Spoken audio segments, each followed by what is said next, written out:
Pemirsa, kasus bullying atau perundungan kembali viral di media sosial tanah air. Dampaknya pun tidak main-main. Selain menimbulkan kesedihan dan trauma, para korban perundungan juga mengalami luka fisik yang tak jarang meninggalkan bekas lama bahkan seumur hidup. Bahkan berujung pada keinginan mengakhiri hidup.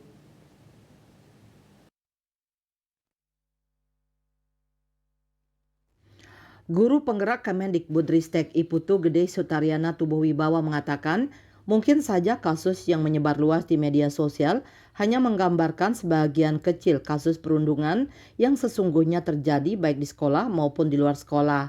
Pada beberapa kasus perundungan tidak hanya berakar dan terbakar di sekolah, namun juga terpapar hingga ke rumah. Pada akhirnya tidak hanya siswa yang menjadi korban bullying, namun juga guru di sekolah. Para guru diintimidasi seolah tidak ada yang melindungi, hanya dijadikan ladang samsak bagi para pejabat publik yang latah. Sebagian di antaranya bahkan tak tahu akar persoalannya. Beberapa politisi dan anggota legislatif juga menunjukkan keberpihakannya pada siswa sembari membela siswa korban bullying yang belum tentu korban dibully tanpa sebab.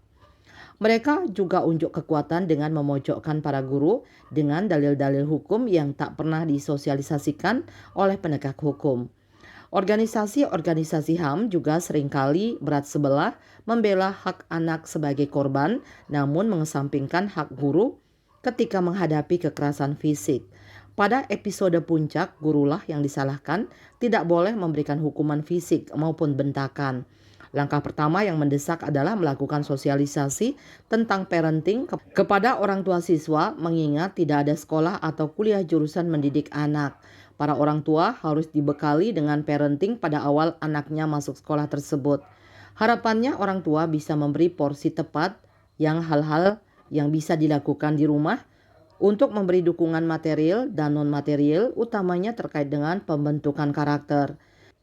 Bali Post melaporkan.